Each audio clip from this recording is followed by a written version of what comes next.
Hey guys, today I want to dispel a common myth that I've seen all too often around the topic of van life.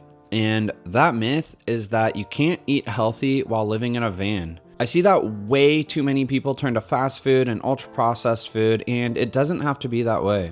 In fact, it shouldn't. You're out here to live differently from society, to adventure, to be free, so don't be confined by the limitations of junk food. This video is going to demonstrate what cooking a normal meal in my van looks like. I have a few simple rules that I follow to ensure everything going into my body is here to improve my health, and then at the end of the video, I'm going to address some common questions people have about eating healthy for van life. So let's get into it. Rule number one is a simple one. Get food in as close to its natural form as possible. Think whole foods. What I mean by this is foods that you could literally find out in nature. Meat, vegetables, seeds, nuts, fruit, etc. Odds are you aren't going to find a pint of ice cream or a bag of Cheetos out in nature. And if you do, it's your lucky day. Of course, there's room for treats in the diet, but we're going to cover all that later. Rule number two is to balance your nutrients with every meal. What I mean by this is to have some balance of healthy fats, protein, and fiber in every single meal you have. Your protein is more often than not going to come in the form of meat or maybe tofu. Your healthy fats will come from places like meat, vegetable oils, butter, avocado, seeds, and nuts. And your fiber will come from plant foods. Great sources of fiber are legumes like beans or lentils, nuts, seeds, veggies, and so on. As you guys may have noticed, there's a lot of crossover amongst the categories. For instance, meat can provide you both protein and healthy fats. Seeds can provide healthy fats and fiber. Try to get some quality protein, fiber, and fat at every meal. This may take a little bit of research and planning on your end to see which of these food sources you enjoy eating. If you don't like beef, don't eat beef. If you hate almonds but love cashews, go crazy. Find what works for you. Which brings me to rule three.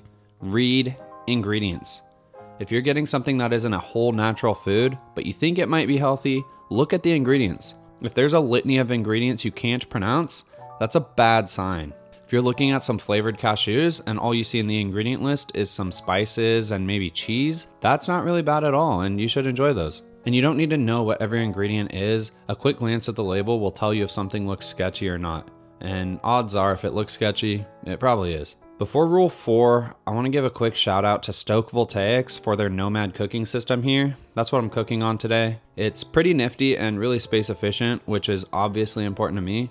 If you guys have any interest in checking them out, I'll link them in the description below, along with a nice 10% off if you follow that link. But anyway, on to rule 4. Rule 4 is enjoy your vices within reason. Food is enjoyment for a lot of people. In fact, I would probably say most people. You can learn with spices, flavored butters, different cheeses, how to make some super flavorful, healthy meals, but you probably want a snack here and there too. If you follow the rule of eating 90% of your food from healthy sources, allow yourself a 10% grace to let loose. For people eating a 2,000 calorie diet, that's 200 calories of junk per day. That's a solid serving of chips, ice cream, candy, whatever your thing is. Or you could just have healthy snacks and keep the gain train moving along. I love Greek yogurt, jerky, dried fruit, and homemade banana ice cream. I'm sure there are good healthy snacks you could like too. The snacks taste a lot better when you've earned them as well. After a day of eating super healthy, you dig in for some ice cream. It's so much better than after a day of eating junk and then ending it with more junk. Whenever I have dessert or a treat or a snack, I really have to separate it out. By pouring out a serving of chips, for instance, into a bowl, it keeps me from eating the whole bag, which I've done way too many times if I do sit down with said bag. Nothing makes me feel worse than polishing off a bag of chips or a pint of ice cream, and then I'm just like, ugh, you're gross, Dalton. You're gross.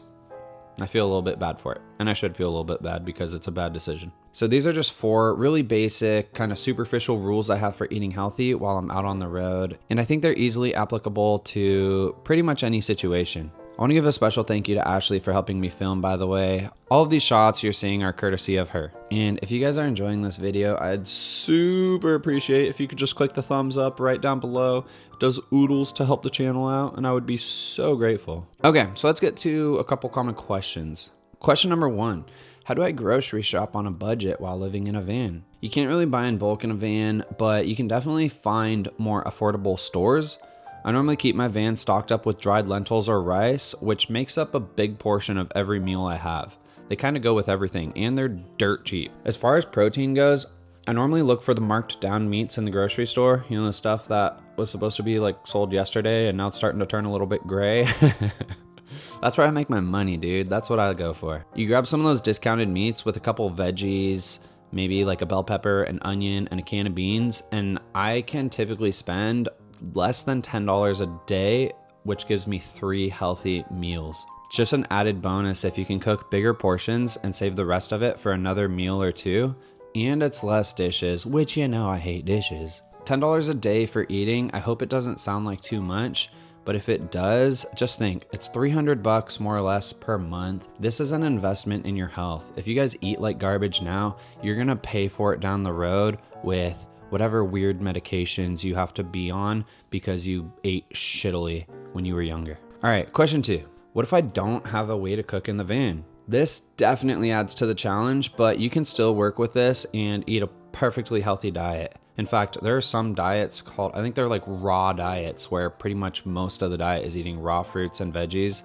It's probably not for me, but maybe there's something to it. But without having a way to cook in the van, you'll really have to buy ready to eat meat like rotisserie chicken, canned meat, or lunch meat. Just be aware, as a lot of these can have high sodium. You might have to get creative with some of your options. I know some people will buy like frozen meatballs and then they'll put them in foil on their dashboard on a sunny day and the sun almost like warms them. That could be something you do. As far as veggies go, most can be eaten raw as well as nuts. I like to mix seeds into my yogurt for extra fiber. If I didn't have the ability to cook, I'd be making a lot of sandwiches and wraps. Can definitely be done. You just have to get a little bit more creative. Even if you have a small electrical system though, you can probably run the Nomad that I'm cooking with here on its 200 watt setting and get something. It would be like for cooking lighter things, like you make rice for instance, or maybe cook a couple eggs. Or, you know, if you're, depending where you're camping, you can cook over a fire, which would be super romantic. All right guys, well I'm running out of B-roll for the video, so I can't really answer any more questions, but I hope y'all enjoyed the video. I seriously can't stress the importance of eating right. It's an investment in your health, and I really believe that your older self will thank you for it. Let me know down below in the comments your guys' #1 struggle with eating healthy on the road. I look forward to hearing from y'all. Bye-bye now.